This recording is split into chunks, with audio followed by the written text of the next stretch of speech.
I've lived with this weight for years. It's the kind of thing you don't talk about, not with family, not with friends, and definitely not with strangers, but silence has its cost. It keeps you locked inside yourself, trapped with the echoes of your own pain. I can't live like that anymore. So here I am saying the words I've avoided for so long. I grew up in what most people would call an ordinary family. My brother Axel Burke was the kind of person everyone loved. He had this easy charm, a way of making people laugh even when they didn't feel like it. My parents adored him, teachers praised him to the outside. World he was perfect and for a long time. Believed that too. But there's a side to Axel that noone else saw, a side that only revealed itself late at night when the rest of the house was asleep. I was 14 years old. The first time it happened, I woke up to find him in my room, standing by my bed. He said he couldn't sleep and asked if he could stay with me. I didn't think anything of it. He was my brother after all. Why would I at first? It was subtle, a hand lingering too long, a touch that felt wrong, but was hard to define. I told myself I was imagining things, that I was overreacting. But deep down, I knew something was very wrong. I wish I could tell you I did something about it, that I screamed or told my parents or ran away. But I didn't. I froze every single time. I froze because what do you do when the person hurting you is someone you're supposed to love? Someone who's supposed to love you. I know there are people out there who've been through something similar. Maybe you were a child too, confused and scared, unsure of what was happening or why it was happening to you.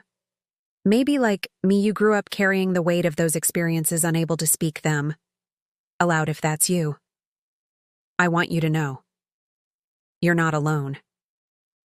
This story isn't easy to tell.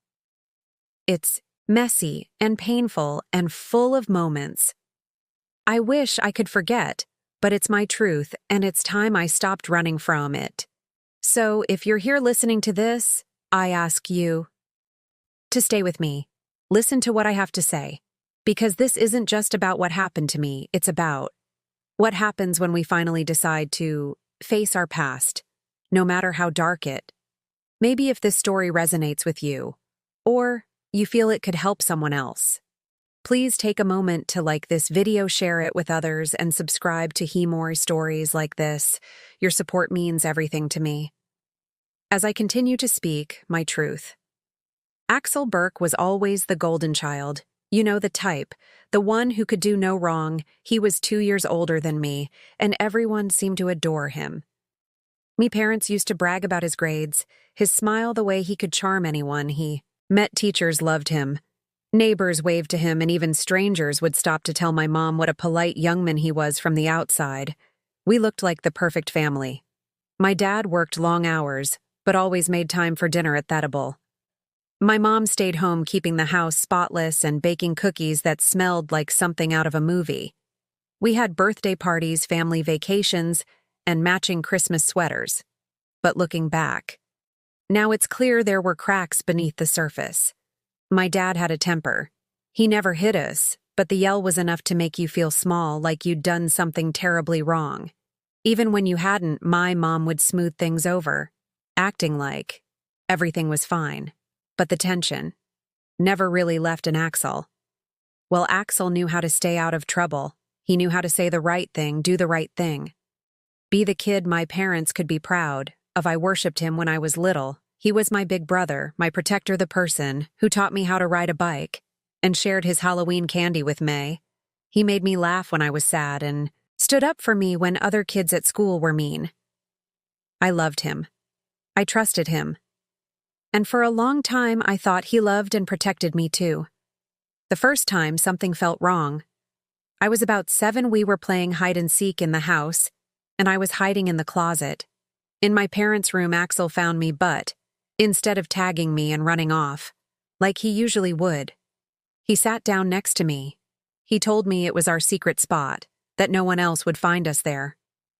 At the time, it felt special, like he'd chosen me to share this little secret with. But then he put his arm around me and let his hand linger in a way that didn't feel playful, I remember feeling confused more than anything. It wasn't scary, just strange, like something wasn't quite right. But I didn't know why. As the years went on, those moments became more frequent. He'd find reasons to sit too close to touch my arm or my leg, to tickle me in ways that felt less like playing and more like testing boundaries. I didn't understand it. I didn't know how to explain the knots in my stomach when he came into my room at night, or the way my skin crawled when he gave me a hug that lasted just a little. Too long. I told myself it was normal, that I was overthinking it, that brothers and sisters were supposed to be close. But the older I got, the harder it became. To believe those lies. By the time I was 10, I was terrified of him. I hated going to sleep, knowing he might come into my room. Hated the way he smiled at me like he knew something I didn't. And I hated myself for not saying anything, for not doing anything to make it stop. But how could I? He was Axel, the one everyone loved, the one my parents always praised. If I said something, who would believe me? Who would want to believe that their perfect son could do something so awful? There was this one night, I think I was 12, when I finally worked up the courage to tell my mom I didn't want to share a room with him when we went to visit my grandparents. I told her I wanted my own space, that I was getting older and needed privacy. She laughed and said, "Oh, honey, Axel wouldn't hurt a fly, don't be silly." And that was it. That was the end of the conversation. So I kept quiet. Stayed quiet for years, but the silence came at a cost. I couldn't look at him without feeling a mix of anger, fear, and guilt. I still loved him. I didn't know how not to. He was my brother, but I also hated him for what he'd done, for what he was still doing. That conflict tore me apart. How do you love someone who's hurt you in ways you can't even put into words? How do you hate someone you're supposed to love? I didn't have answers. Then I still don't have all the answers now. But I do know one thing: pretending it didn't happen didn't make it go away. It didn't make the memories any less real. It didn't make the pain any less sharp, and it didn't make me feel any less alone. Thanksgiving was always a big deal in our family. My mom loved to cook, and everyone would come together. Cousins, aunts, uncles, all crammed into one house, sharing food and stories. It was supposed to be a time for laughter and love. But for me, it was the night everything changed. I was 17. By then I'd mastered the art of pretending everything was fine, pretending I didn't dread family gatherings where I'd have to be around. Axel pretending I wasn't haunted by memories of the nights he'd come into my room doing things I couldn't even bring myself to think about, let alone say out loud. But that night, I couldn't pretend anymore. The day had been chaotic, like always. The kitchen was full of clattering dishes and chatter. My mom was barking orders about the turkey. My dad was joking with my uncles, and Axel was being Axel, charming everyone, making people laugh, helping my mom carry plates to the table. You'd look at him and think he was the perfect son, the perfect brother.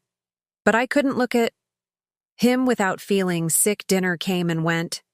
Everyone was full and happy, sprawled out in the living room watching football or catching up. I remember wanting to escape. The noise, the laughter, the sight of Axel sitting there like he hadn't stolen pieces of me. I could never get back. So I went upstairs to the guest room, hoping for a moment of quiet. I should have locked the door. I don't know why I didn't. Maybe part of me thought he wouldn't follow me anymore, more that I was too old, or that he'd finally changed. But I was wrong. It didn't take long before I heard the door creak open behind me. I froze like I always did. And there he was, standing in the doorway, smiling like nothing was wrong. He sat on the edge of the bed, making some excuse about wanting to talk, asking if I was okay. I don't remember what I said, probably something dismissive, trying to get him to leave. But he didn't. Instead, he reached out, putting his hand on mine, then moving it to my leg, and before I could stop him, before I could say anything, his hand was somewhere it had no right to be. It only lasted a few seconds. I think he saw the look on my face, the horror, the anger. He laughed like it was a joke and got up, saying something about how I shouldn't take everything so seriously. Then he walked out, leaving me sitting there shaking, trying to make sense of what had just happened. I didn't go back downstairs that night.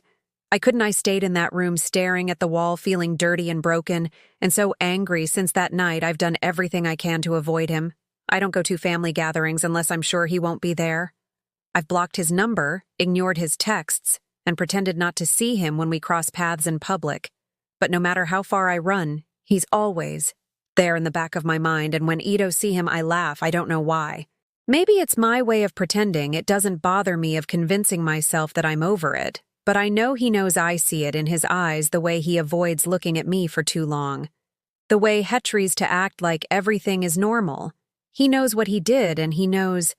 I remember I've tried to move on. I've gone to therapy, read books about healing, done everything I can to put the past behind me. And for the most part, I'm okay. But then I'll see him, or hear his name, or catch a glimpse of someone who looks like him, and it all comes rushing back. The shame, the anger, the guilt I hate, that he still has that power over me. I hate that after all these years, I'm still trying to figure out how to take it back. So if you're wondering why I'm telling this story now, it's because I'm done running, I'm done pretending. This isn't just about what happened that night or the nights before it, it's about finally standing up and saying, this happened? It was real, and it wasn't my fault. I'm saying it for myself and for anyone else who's ever been made to feel like their pain doesn't matter. It does. You do. Sometimes I wonder why it's still come back to me. It's been years, decades. Really, I've built a life for myself, moved forward in ways I never thought I could. I've gone to therapy, worked through the memories, and told myself over and over again that I'm stronger than what happened to me. But still, there are moments when it feels as fresh as the day it happened. It's not constant, not like it used to be. But there are triggers, holidays, family gatherings, or even just a familiar smell or song that brings it all rushing back. And when it does, I catch myself thinking, what if I just asked him? What if I confronted him and made him admit what he did? But then I remind myself that some answers don't bring peace. They just open old wounds. I don't think I'll ever fully understand why he did it. Was it a power thing? Was it something deeper? Something broken in him? Or was it just because he could? These are questions I'll never have the answers to. And I've learned to accept that. I've learned that healing isn't about getting closure from the person who hurt you.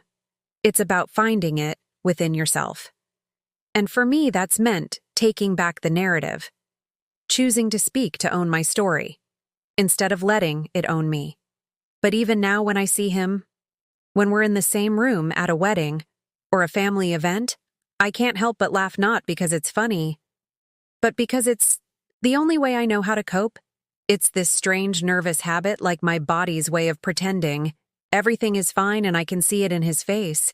He knows exactly what I'm laughing at, what I'm really thinking, and I think that terrifies him more than anything. Used to hate him for what he did, for the way he stole my innocence, my trust, and part of me still does. But now I mostly pity him because while I've done the work to move forward to heal, he's the one who has to live with himself.